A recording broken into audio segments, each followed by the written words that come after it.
ailleurs en Afrique francophone. Et je me permets de féliciter nos frères maliens, de leur dire qu'ils font notre fierté, de les encourager à rester dans ce siège, d'encourager le président Assimi Goïta, parce qu'il n'a pas perdu la face. C'est ceux qui voulaient l'humilier qui aujourd'hui sont obligés d'aller à Bamako manger du fognon. Donc il n'a pas à rougir. Et nous lui disons que nous l'encourageons et qu'il doit continuer à rester très proche de son peuple. Parce qu'en politique, il n'y a que cette réalité. Il faut faire de la politique pour son peuple. Qu'il ne se détourne jamais de cet objectif. Qu'il ne se laisse jamais embrigader dans des discours politiciens où on va lui dire que c'est toi qui es là, tu es le tout-puissant, qu'il reste collé aux intérêts de son peuple. Ils gagneront cette guerre contre la gangrène djihadiste par la grâce de Dieu et par les efforts des Maliens et par les efforts de tous les Africains. Si ce problème n'est pas réglé jusqu'en 2024, nous avons vu que Macky Sall a rapatrié les quelques éléments sénégalais qui étaient là-bas. Puisqu'ils n'étaient pas là-bas en tant que Sénégalais, ils étaient là-bas parce que la France lui avait demandé d'amener des troupes. Mais si ce problème n'est pas réglé jusqu'en 2024, si nous sommes élus président de la République, nous dépêcherons des troupes pour soutenir nos frères maliens et en finir avec cette gangrène. Qu'ils tiennent bon et qu'ils restent dans la dignité qu'on connaît. La dignité qui a été professée dans la charte du Mandem, celle qui a été professée dans la déclaration de Thierno Souleymane Baal, document que nous avons tous oublié au profit de la Déclaration universelle des droits de l'homme de la France. Et c'est pourquoi j'appelle les uns et les autres, j'appelle les citoyens, j'appelle les militants et les militantes à être vigilants, à se préparer, parce que le camp d'en face ne lâchera pas.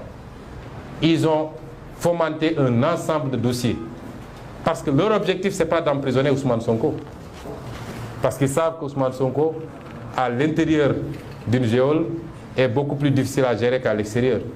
Leur objectif, c'est de trouver un motif de condamnation, ne serait-ce qu'au sursis, dans les 18 mois à venir, pour empêcher la candidature de Ousmane Sonko à l'élection présidentielle de 2024.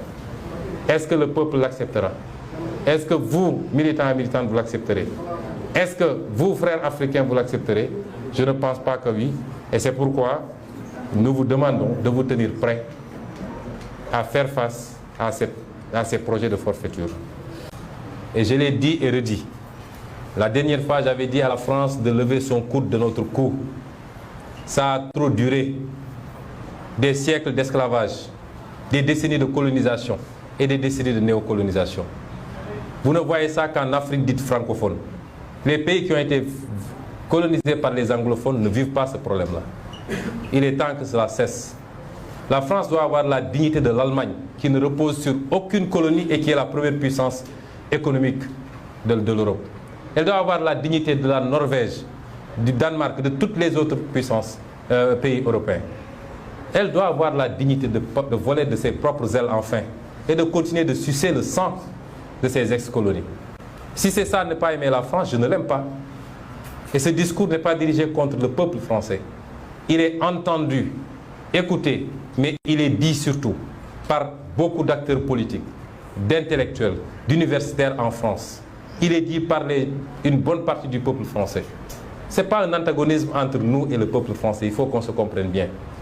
Nous avons initié des contacts très poussés avec une partie de la classe politique française. Nous discutons. À la veille des élections législatives, nos staffs respectifs se sont rencontrés à Paris, ont discuté, ont sorti des communiqués conjoints. Nous n'avons pas un problème global avec la France. Mais nous tenons et nous défendrons notre souveraineté. Ce qui est en jeu et qui fait que la France s'agite, au point que dans certaines interventions, on essaie d'établir des liens entre nous et M. Vladimir Poutine.